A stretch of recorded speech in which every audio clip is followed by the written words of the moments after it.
On se retrouve pour une nouvelle vidéo sur le Bitcoin et les cryptos et un petit peu les indices. On va commencer directement par Bitcoin. Donc, en daily, on est en train de rebondir dans notre zone de fair value gap que j'ai tracé ci-dessous.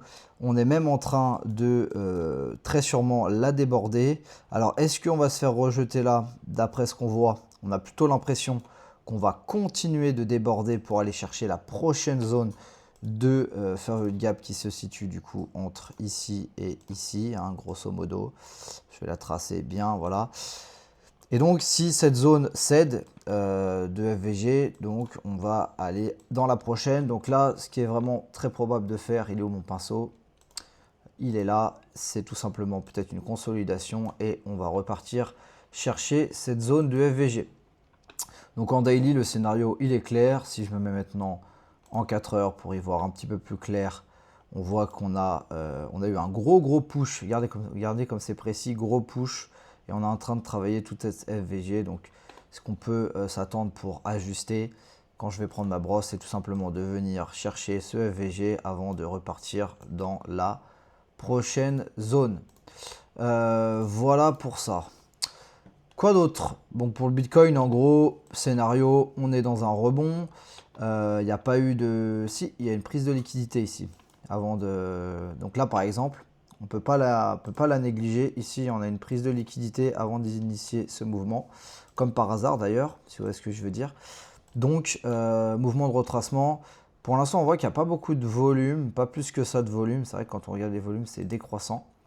Donc je pense que c'est plutôt quelque chose qui va suivre un mouvement du Nasdaq et du S&P. Alors Nasdaq, on est venu purger les stops. Moi j'avais dit, bon attention, hein, ce scénario j'avais donné 30%, mais je donne 70% à un scénario comme ça, hein.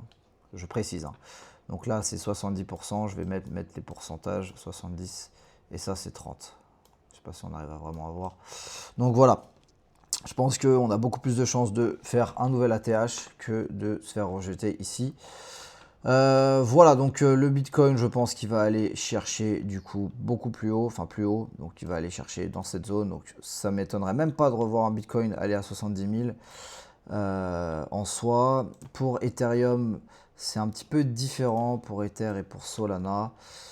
J'avais tracé deux zones, une FVG, la deuxième, alors là peut-être en 4, on est en daily.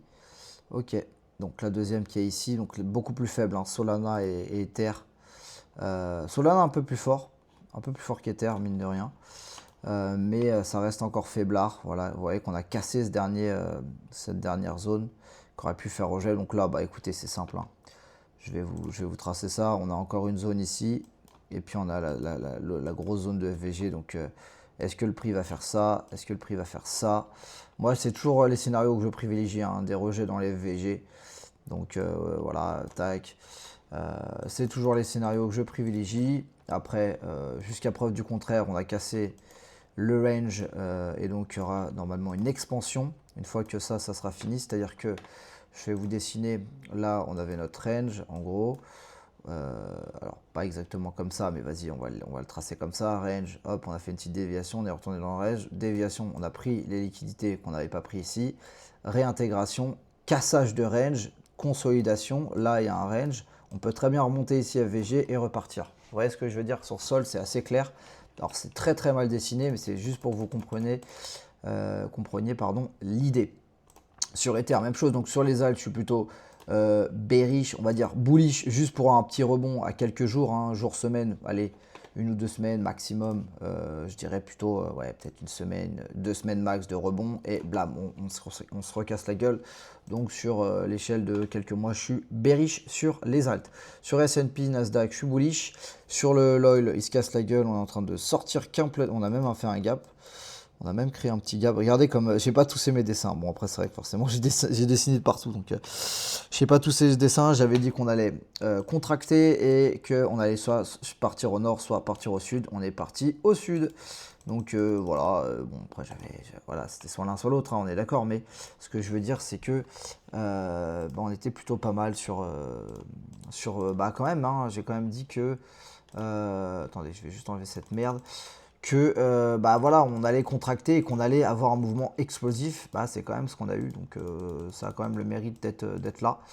Donc sur le gold, enfin sur le pétrole, les gars, c'est assez simple, hein. Est-ce que la question à 2000 $, c'est est-ce que maintenant la résolution de cette contraction a bel et bien pris forme et une fois qu'on a pris slow, bah, on continue voilà, de baisser pour retourner dans le range ancien, ou est-ce que c'est simplement peut-être une prise de liquidité et en fait c'est pour venir niquer tout le monde en fait, hein. Je pense peut-être pas que ça prendra cette forme. Apparemment, il va y avoir un accord avec l'Iran, donc potentiellement accord, voilà, c'était juste un... On a laissé tous les stops, c'est juste ce truc bizarre, mais pourquoi pas. Et c'était juste un fake move, les indices en ATH to the moon, ça redonne du jus au Bitcoin, au crypto, et jusqu'au prochain catalyseur baissier en fait, hein. C'est-à-dire que là, ça va rebondir, Bitcoin, ça va rebondir, etc., les Nasdaq et tout, jusqu'au prochain catalyseur baissier. Voilà, DeFi Lama, 73 milliards, qu'est-ce qu'on a de nouveau? Rien. Rien. En termes d'ETF, on est le 15, le 12, donc vendredi dernier. On a eu 80, donc aucune puissance, aucun achat en fait, aucun achat spot. Donc ouais, sur les cryptos les gars, pour moi c'est un rebond qui suit les indices, mais il n'y a aucune force acheteuse, la stablecoin market cap qui se casse la gueule. Bref, il n'y a pas de signe du tout d'intérêt sur ce marché, donc je reste confiant sur mes shorts. Alors à savoir, je vous fais un tout petit point là-dessus, on arrête la vidéo. Sur Solana et Ether, je suis en short, pas sur Bitcoin, puisqu'il est plus fort. Et qu'est-ce que je fais? Je fais ça, tac, tac, tac, tac, tac, tac, tac, tac, tac. Donc en fait, plus le prix monte, plus ça short.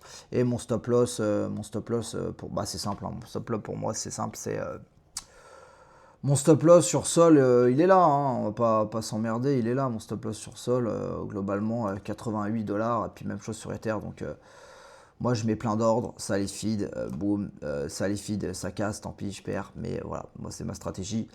Ethereum, même chose, hein, je sais pas mis de stop loss, mais mettons que je le mettrai par ici, donc ça vient feeder les ordres, boum, ça se casse la gueule. Même chose pour Ethereum. Donc voilà pour ma part, pour cette vidéo les gars, donc on est dans un rebond. L'objectif est d'aller encore un peu plus haut sur ce rebond, le flux est haussier sur les S&P, et voilà les amis.